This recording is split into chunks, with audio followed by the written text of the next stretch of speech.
finish up this segment on track, and hopefully that'll be the end of it. But I'm sure months down the road we're going to do some more track and come up with another video. So, without further ado, one of my favorite sayings, we're going to finish this thing up and do it right. I discovered last time I was only going one way with the track. It's like, Dave, man, what's wrong with your head, man? You got track going two different ways. Just because you can't build that way doesn't mean you can't build the other way, man. So let's get into it and get this finished up, and then we can start a new section on episode 6, I guess will be the next one. Something else, something more interesting, maybe weathering cars, or we'll come up with something, man. Just couldn't focus with a foggy head, man. Alright, let's get to it. Alright, man, not to waste your time, I laid the track out. What you want to do is you want to lay the track out where you want it, according to our little plan that we laid out in SCARM. So, we took that and we laid it out. Now, this is the way it's supposed to be done. Alright? You want to get this thing with all of your pieces. There's a 19, a 5, a 5, an 11, blah, blah, blah. We got all of our track. We laid it out. And then when you get your track laid out where you want it, then you get your little Sharpie out and you start tracing along the track. Very carefully, you don't want to move the track. And here's where these little T-pins come in. This here is a big old piece of flex track. It will move around, so you want to take these T-pins and hold it down in place where you want it. Then, bam! Once you get all this marked,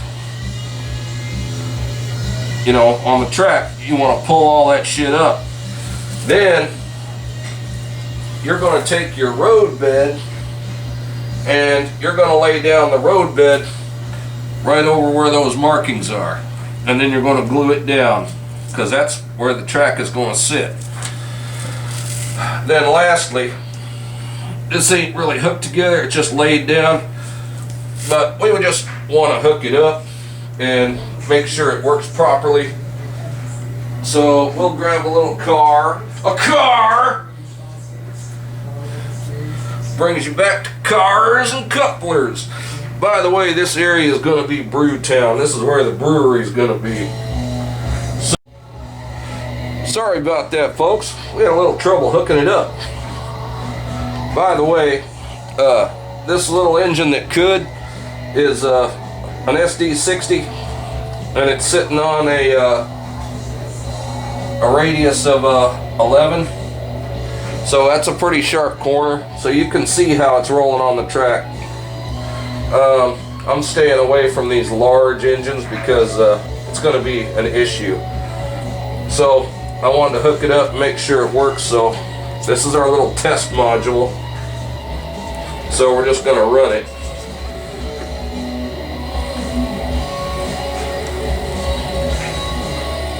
There goes our little loco with our Ham's beer. So once that's all laid out and tacked down and everything, let's bring it back.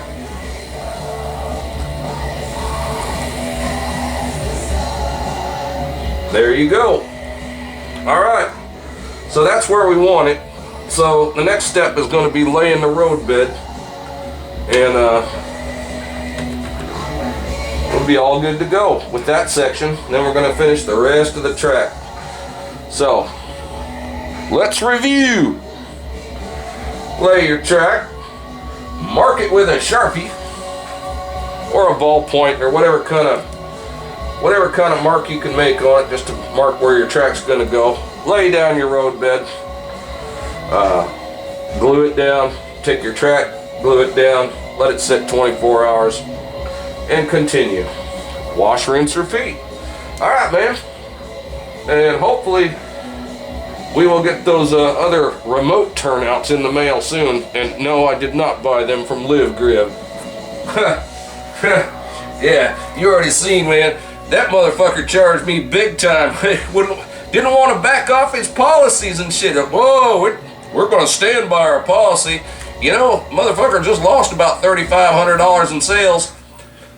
Those tracks were like 40, or those turnouts that I just bought, just those two were like 44 bucks. So, no, that didn't go to him. That went to a reputable seller that I like. So, anyway, we're happy the little Loco's running. We're still in the beginning stages. And hopefully we can get this whole section, 7-foot section done in maybe a month or two.